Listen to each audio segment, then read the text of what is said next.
Pathologies of Too Memory and Pathologies of Not Enough Memory.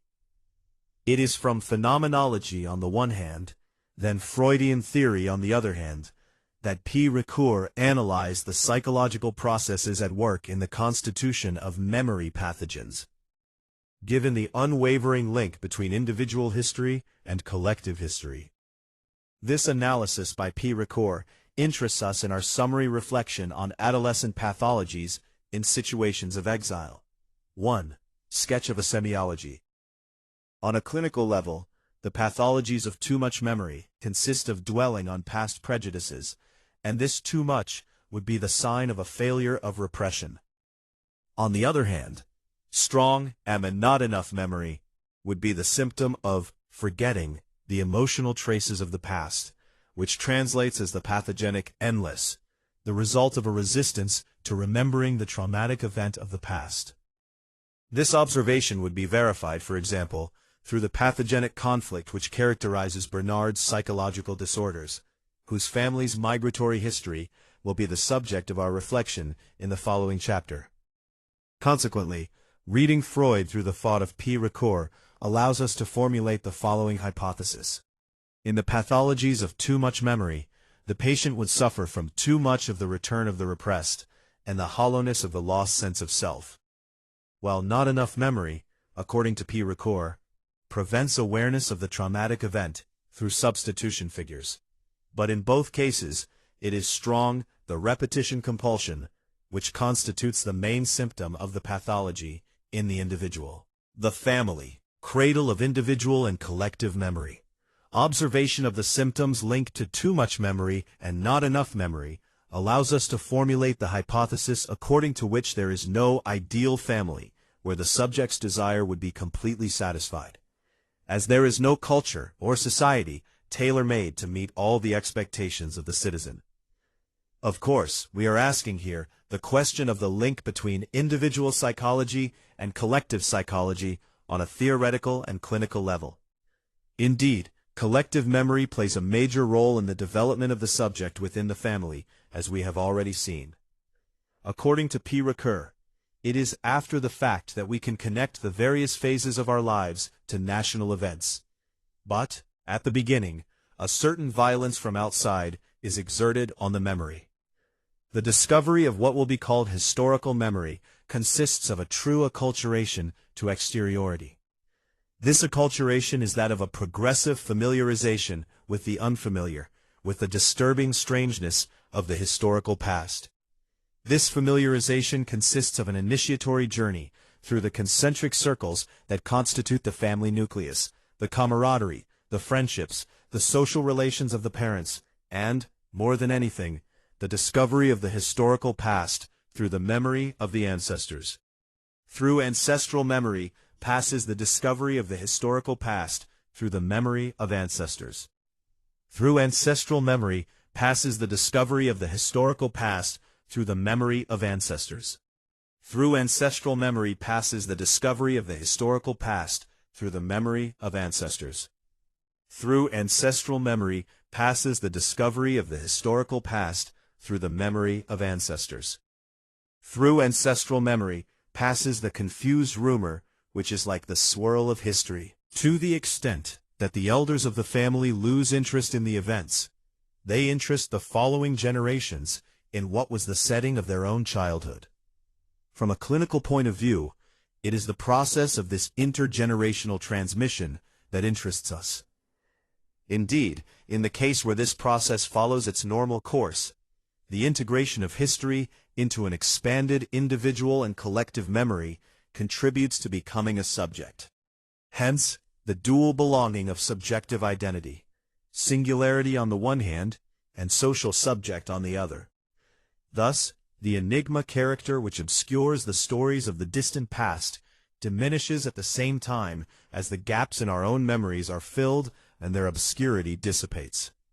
On the horizon is the desire for an integral memory, bringing together individual memory, collective memory, and historical memory. Hence the exclamation of M. Halbwachs, quoted by P. Ricoeur, "We don't forget anything." For this, the pathologies of too much memory and not enough memory occur either when there has been an overinvestment in the transmission, or, on the contrary, when there has been a disinvestment during the transmission of intergenerational memory. Because they are the avatars of this rewriting or psychic transcription of subjective memory, which would be the origin of various pathologies in certain subjects, exiles in particular. But sociocultural factors, factors relating to the social frameworks of memory, according to the expression of Mr. Halbwachs, or the cultural superego, according to Freud, play an important role in the emergence of pathologies linked to too much memory or subjective not enough memory. Exile and the hollowness of the lost sense of self, hypothesis on the etiology of pathogenic too much memory. The pathologies of too much memory are linked to a melancholic experience, to the extent that the patient suffers from too much of the return of the repressed, without being able to replace lost objects with other forms of satisfaction. Indeed, the working through in which the work of remembrance consists does not go without the work of mourning, through which we detach ourselves from the lost objects of love and hatred. However, we observe in certain exiled patients melancholy complaints which express what the same author describes as being the hollowness of the sense of lost self. Hence the repetition compulsion, which consists of an unconscious search in order to find archaic identifying objects. This is why, it is my hypothesis, that certain parents in exile try to reconstitute the family clan. In certain families, the children would have the mission of filling the void, of embodying the ancestors in order to repair the faults occurred in the genealogical chain. It is also the means of ensuring the transmission of rituals and the collective memory of the country of origin. However, everything does not go as the parents hoped.